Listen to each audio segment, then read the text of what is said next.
In the past few weeks, we have told you about people who look death in the face and live to tell about it. This morning, we have the story of the Silverwood family and their first-hand account of horror at sea.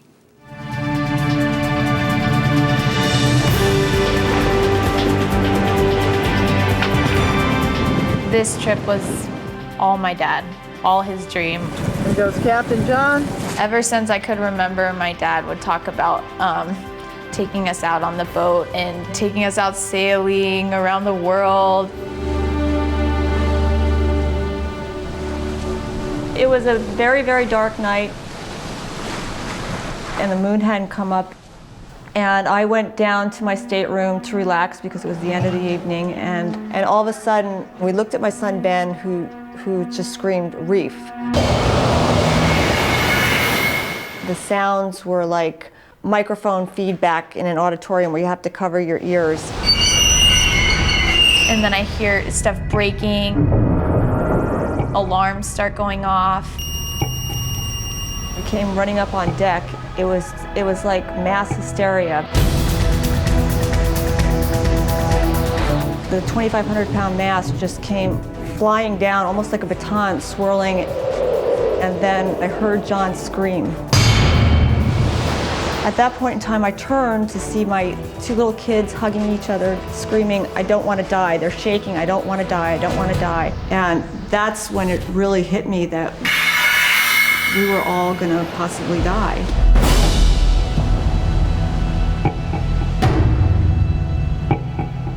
And we are joined by Jean Silverwood and her daughters, Amelia and Camille. Good morning to you all. Good morning, Harry. Thanks for having me. So here is this adventure of a lifetime on this catamaran. How long had you been out on this trip when this happened? 2 years. We had left in August of 2003, and it happened in June of 2005. My gosh, so you really had been out there. Mm-hmm.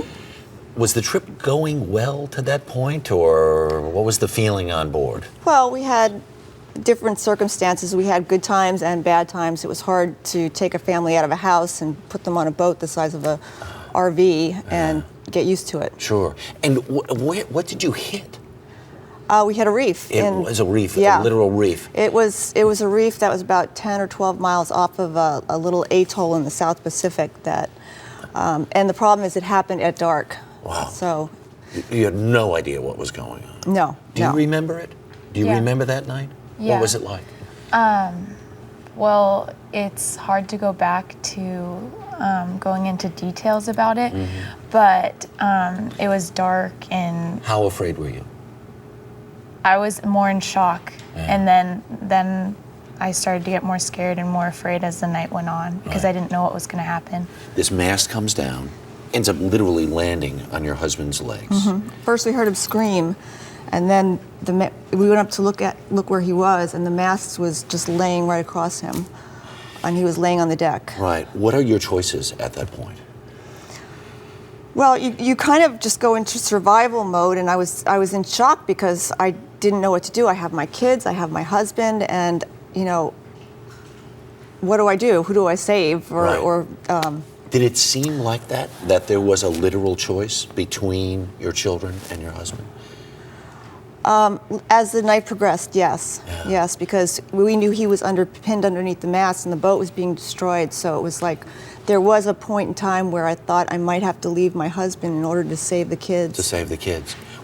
So were you all on the boat at this point after the crash, or could you seek refuge on the reef itself? We did later, but we were on the boat for several hours, and it kept breaking up, so we would have to move from one part of the boat to another part of the boat. The only remaining part of the boat was a little section of the aft that we had finally, when we got him loose underneath the mast, we brought him back there. Wow.